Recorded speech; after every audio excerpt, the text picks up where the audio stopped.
Thomas said, if I can see his wounds, I'll be all right. When he saw the master's wounds, he fell down to worship him. Jesus had to show up and reveal his wounds that that person, Thomas, might be saved, that he might believe. All of us in this room today have marks and scars of something that we've been through. Whether it was a life of drugs and alcohol, sex and promiscuity, bitterness and hatred, doubt and unbelief, jealousy and envy, all of us, whatever it is, have been through something. And whatever it is, it left us scarred. And our problem most of the time is because we have scars. Our problem most of the time is when we have scars, we're embarrassed to show our scars. We want to hide our scars. We hide them because we don't want anybody to see them. We want people to believe that we're perfect. We want them to believe we haven't gone through anything. Everything has just been fine. But everyone in this room and under the sound of my voice and on the internet, you got some scars. Look at your neighbor and say, you got scars, you got scars, you got scars. Everyone has been through something that has left a mark on us. We want to keep our scars hidden. But the word of the Lord unto us today is we need to show our scars, because our scars could be the means of somebody else's salvation.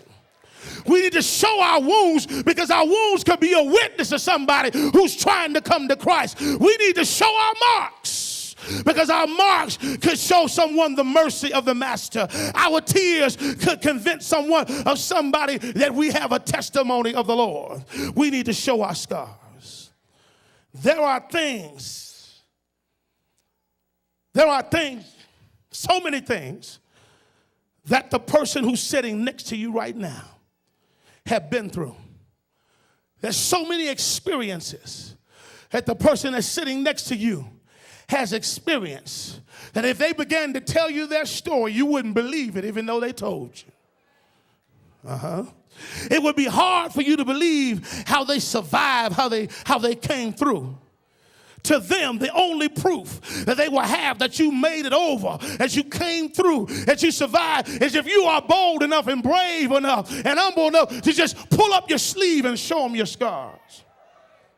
If you're able to say, you know what, yeah, I used to be in the street, and I know all about being in the street, but let me roll up my pants leg and show you my scars. Show you what God has delivered me from.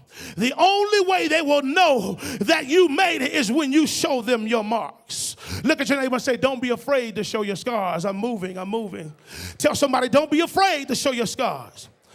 Don't hide your marks from me, because your marks might be tied to my deliverance. My deliverance might be tied to your disfigurement. And I'm from Missouri. I need you to show me something.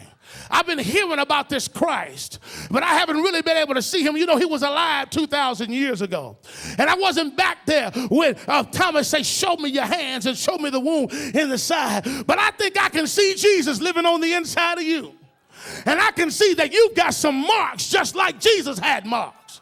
I can see you got some scars just like Jesus had scars. And I believe that if you show me what God delivered you from, it might pick me up and take me where I need to go. Into deliverance. Look at somebody and say, show them your scars. Show them. Don't be afraid to show your scars. Show me. Help me get to my breakthrough. My question today is, do you bear any marks? Do you have any wounds? Have you suffered through anything? Have you been through anything for the Lord's sake? If your answer is yes, then you're not by yourself.